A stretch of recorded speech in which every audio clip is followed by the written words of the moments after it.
मेरा सेमिनार का सब्जेक्ट है मानव अधिकारों की सार्वभौम घोषणा। 10 दिसंबर 1948 को यूनाइटेड नेशंस की जनरल असेंबली ने मानव अधिकारों की सार्वभौम घोषणा की। स्वीकृत और घोषित किया गया इसका पूर्ण पाठ आगे के पृष्ठों में दिया गया है। इस ऐतिहासिक कार्य के बाद ही असेंबली ने सभी सदस्य देशों से अपील की है कि वे इस घोषणा का प्रचार और प्रसार करें। देशों अथवा प्रदेशों की राजनीतिक स्थिति पर आधारित भेदभाव का विचार किया बिना विशेष स्कूल और अन्य शिक्षा संस्थाओं में इसका प्रचार, प्रदर्शन, पठन और व्याख्यान का प्रबंध करें। इसी घोषणा का सरकारी पाठ संयुक्त राष्ट्रों की इन 5 भाषाओं में प्राय है: अंग्रेजी, चीनी, फ्रांसी, रूसी और स्पेनिश। अनुवाद का जो पाठ यहाँ दिया गया है वह भारत सरकार द्वारा स्वीकृत है। मानव अधिकारों की सार्वभौम घोषणा प्रस्तावना मानव परिवार के सभी सदस्यों के जन्मजात और गौरव और सम्मान तथा अधिकार की स्वीकृति है। विश्व शांति, न्याय और स्वतंत्रता की बुनियाद है। मानव अधिकारों के प्रति अपेक्षा और घृणा के फलस्वरूप ही ऐसे बर्बर कार्य हुए जिनसे मनुष्य की आत्मा पर अत्याचार किया गया। एक ऐसी विश्व व्यवस्था की उस स्थापना को जिसमें लोगों को घोषणा और धर्म की आज़ादी तथा भय और अभाव से मुक्ति मिलेगी। सर्वसाधारण के लिए सर्वोच्च आकांक्षा घोषित किया गया है, क्योंकि अगर अन्याय मुक्त शासन और जुल्म के विरुद्ध लोगों को विद्रोह करने के लिए उसे ही अंतिम उपाय समझकर मजबूर नहीं हो जाना है, तो कानून द्वारा नियम बनाकर मानव अधिकारों की रक्षा करना अनिवार्य है।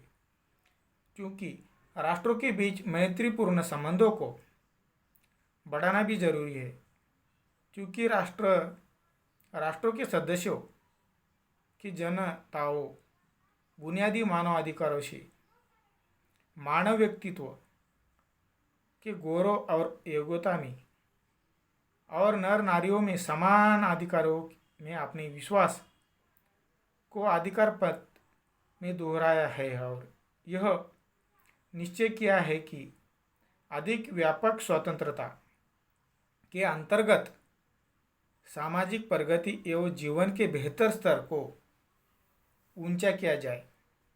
चूँकि सदस्य देशों ने यह प्रतिज्ञा की है कि वे संयुक्त राष्ट्रों के सहयोग से मानव अधिकारों और बुनियादी आज़ादियों के प्रति सार्वभौम सम्मान की वृद्धि करेंगे। क्योंकि इस प्रतिज्ञा को पूरी तरह से निभाने के लिए इन अधिकारों और आज़ादियों का स्वरूप ठीक ठीक समझना सबसे अधिक जरूरी है। इसलिए अब सामान्य सभा घोषित करती है कि मानव अधिकारों की यह सार्वभौम घोषणा सभी देशों, सभी लोगों को समान सफलता है। इसका उद्देश्य यह है कि प्रत्येक व्यक्ति और समाज को प्रत्येक भाग इस घोषणा को लगातार दृष्टि में रखते हुए अध्ययन और शिक्षा के द्वारा यह प्रयत्न करेगा कि इन अधिकारों और आज़ादियों के प्रति सम्मान की भावना जागृत हो और उत्तरोत्तर ऐसी राष्ट्रीय तथा अंतर्राष्ट्रीय उपाय किए जाए जिनसे सदस्य देशों की जनता तथा उनके द्वारा अधिकृत प्रदेशों की जनता इन अधिकारों की सार्वभौम और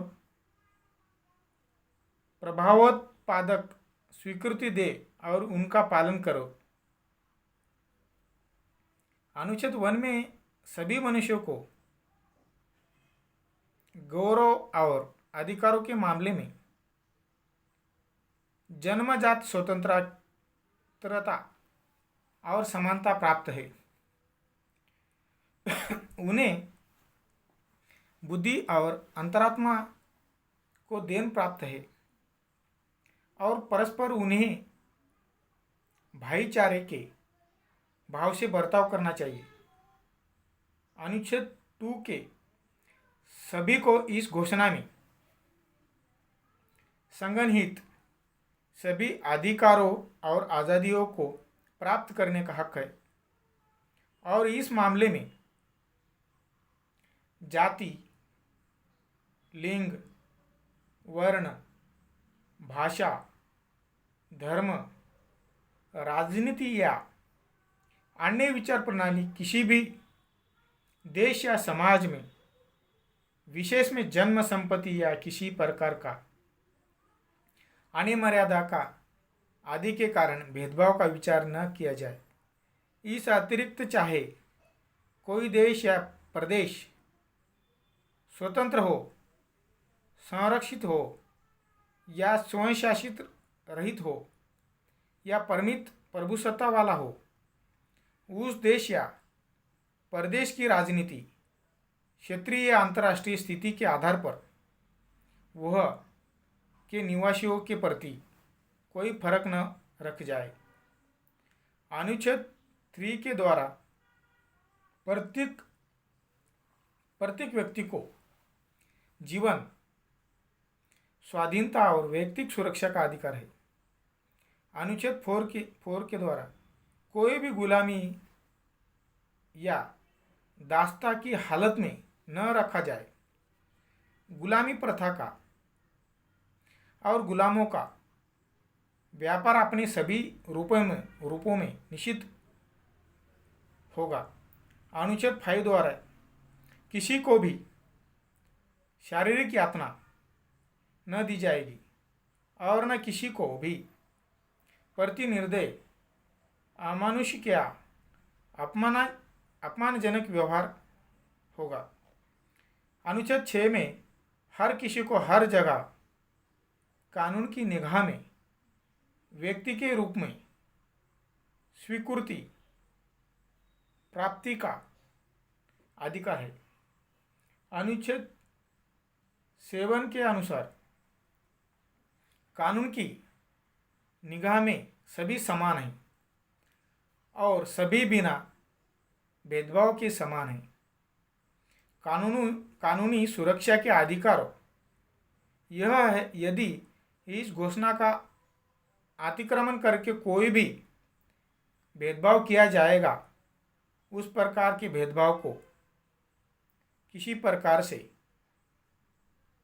समझाया जाएगा। उसके विरुद्ध समान संरक्षण का अधिकार सभी को प्राप्त है। अनुच्छेद 8 द्वारा सभी को संविधान या कानून द्वारा प्राप्त बुनियादी अधिकारों का अतिक्रमण करने वाले कार्यों के विरुद्ध समुचित राष्ट्रीय अदालतों की कारगर सहायता पाने के लिए उसको हक है। अनुच्छेद 9 अनुसार किसी को भी मनमाने ढंग से गिरफ्तार, नज़रबंद, देश निष्कासित न किया जाएगा। अनुच्छेद 10 सभी को पूर्णतः समान रूप से हक है कि उनके अधिकारों और कर्तव्य के निश्चय करने के मामले में और उन पर आरोपित फौजदारी के किसी भी मामले में उनका सुनवाई न्यायचित और सार्वजनिक रूप से निरपेक्ष एवं निष्पक्ष अदालत द्वारा हो। अनुच्छेद 11 द्वारा 1 में प्रत्येक व्यक्ति जिस पर दंडनीय अपराध का आरोप किया गया है वो तब तक निरपराध माना जाएगा जब तक वो उसे ऐसी खुली अदालत में जहां उसे अपनी सफाई की सभी आवश्यक सुविधाएं प्राप्त हो। कानून के अनुसार अपराधी न सिद्ध कर दिया जाए, कोई भी व्यक्ति किसी को भी ऐसे कृत या अकृत अपराध के कारण उस दंडनीय अपराध का अपराधी न माना जाए, जिसे तत्कालीन प्रचलित राष्ट्रीय अंतर्राष्ट्रीय कानून के अनुसार दंडनीय अपराध न माना जाए और न उससे अधिक भारी दंड न दिया जा सकेगा जो उस समय दिया जाता था समय वह दंडनीय अपराध किया गया था। अनुच्छेद 12 के अनुसार किसी व्यक्ति की एकांतता, परिवार, घर या पत्र व्यवहार के प्रति कोई मनमाना हस्तक्षेप किया जाएगा, ना किसी के सम्मान और ख्याति पर कोई आक्षेप हो सकेगा। ऐसे हस्तक्षेप या आक्षेपों के विरुद्ध हर एक व्यक्ति को कानून की रक्षा का अधिकार प्राप्त है। अनुच्छेद 13 अनुसार प्रत्येक व्यक्ति को प्रत्येक देश की सीमाओं के अंदर स्वतंत्र पूर्वक आने जाने और बसने का अधिकार है। प्रत्येक व्यक्ति को अपने या पराये किसी भी देश को छोड़ने, अपने देश को वापस आने का भी अधिकार है। अनुच्छेद 14 के अनुसार प्रत्येक व्यक्ति को सताए जाने पर दूसरे देशों में शरण लेने और रहने का भी अधिकार है। इस अधिकार का लाभ ऐसे मामले में मिलेगा जो वास्तव में गैर राजनीतिक अपराधों में संबंधित है या जो संयुक्त राष्ट्र के उद्देश्यों और सिद्धांतों के विरुद्ध कार्य है। प्रत्येक व्यक्ति अनुच्छेद 15 के अनुसार प्रत्येक व्यक्ति को किसी भी राष्ट्र विशेष नागरिकता का अधिकार है।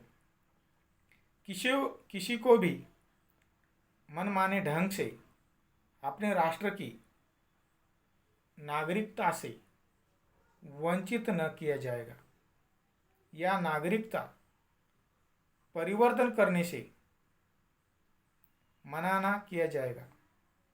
अनुच्छेद 16 के अनुसार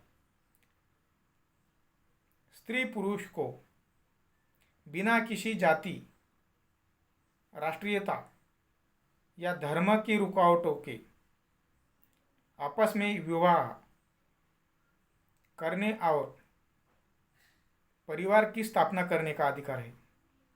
उन्हें विवाह के विषयों में, वैवाहिक जीवन में तथा विवाह विच्छेद के बारे में समान अधिकार है। विवाह का इरादा रखने वाले स्त्री पुरुषों की पूर्ण और स्वतंत्रता सहमति पर ही विवाह हो सकेगा। परिवार समाज की स्वाभाविक और बुनियादी सामूहिक इकाई है और उसे समाज राज्य द्वारा संरक्षण पाने का भी अधिकार है। अनुच्छेद 17 के अनुसार प्रत्येक व्यक्ति को अकेले और दूसरों के साथ मिलकर सम्मिलित रखने का भी अधिकार है। किसी को भी मनमाने ढंग से अपनी संपत्ति वंचित न किया जाएगा। Thank you.